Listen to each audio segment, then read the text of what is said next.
In this lesson we'll see how we can solve simple equations and transpose equations. Let's solve this equation. Now to find the x, we'll write down what's been done to the x and then work backwards.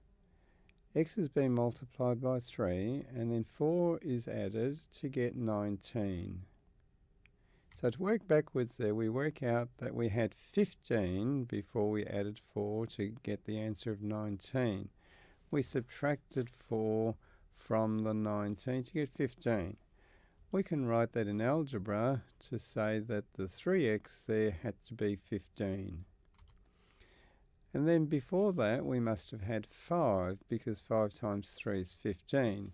To undo the times 3, we divide by 3. And again, writing in algebra, we must have had 5 there before we multiplied by 3 to get our answer of 15. In this example, we have some unknown number x. We subtract 2 and then multiplied by 4 to get the answer 12.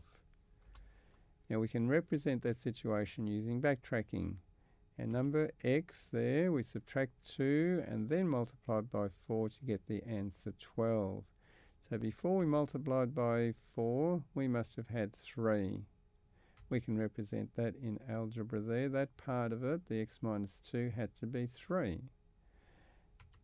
And to get our starting number, we have to add 2. And we can see that from our algebra there as well. We must have 5 there. Take away 2 is 3. And of course you get your 5 by adding the opposite of subtracting there, as we saw over here. Now you can represent this situation either using the backtracking or you can represent it using the algebra. We have a more difficult equation in this example. Let's use our backtracking to represent what's going on. The x is multiplied by 5, then we take away 2, then divide by 4, and our answer is 20. We can work backwards now and multiply by 4 there to get 80. So that means that 5x minus 2, before we divided by 4, we must have had 80. 4 times 20 is 80.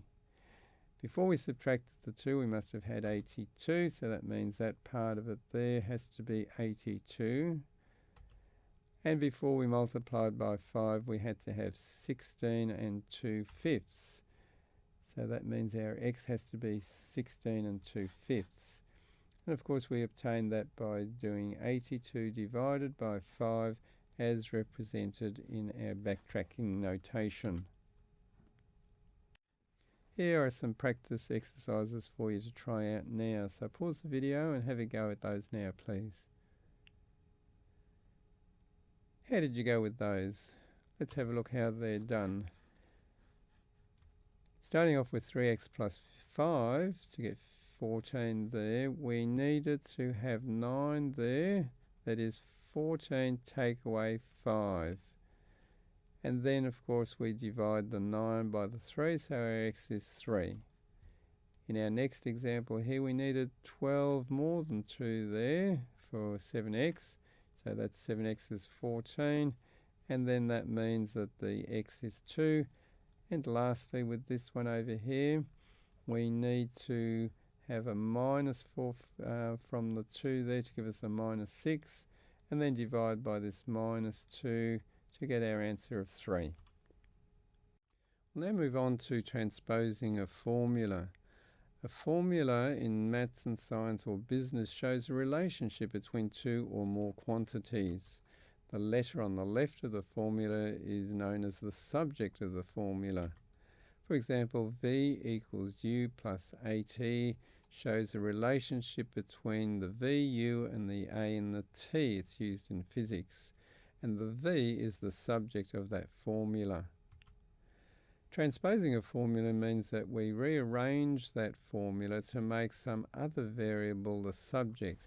For example, we may wish to make U or the A or the T the subject of that formula. Let's transpose that formula then to make U the subject. This is just like solving the equation for U, so we can use the same techniques as we used before. U plus the AT is the V, so we can write it in the backtracking notation or in the algebra notation. Now to undo that add AT, we have to simply subtract the AT and we'll get V minus AT. We can see that in the algebraic notation as well.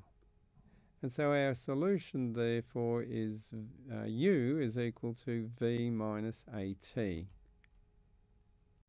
In this more difficult example, we will make the T the subject this time. So we'll start with T, we multiply by A, then we add U and we get V. That's our formula.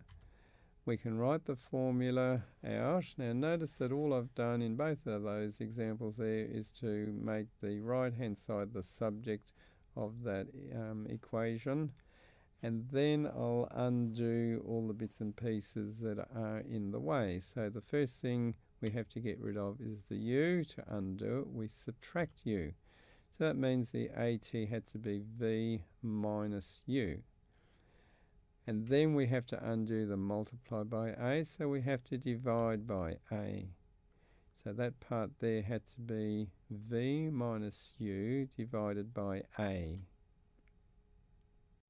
Let's make U the subject of this formula.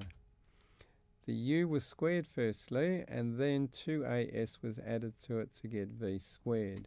We can represent that, of course, using algebra.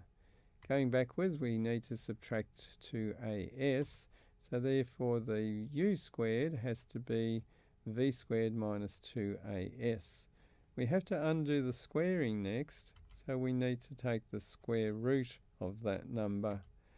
So we take the square root of V squared minus 2AS to get our answer for U.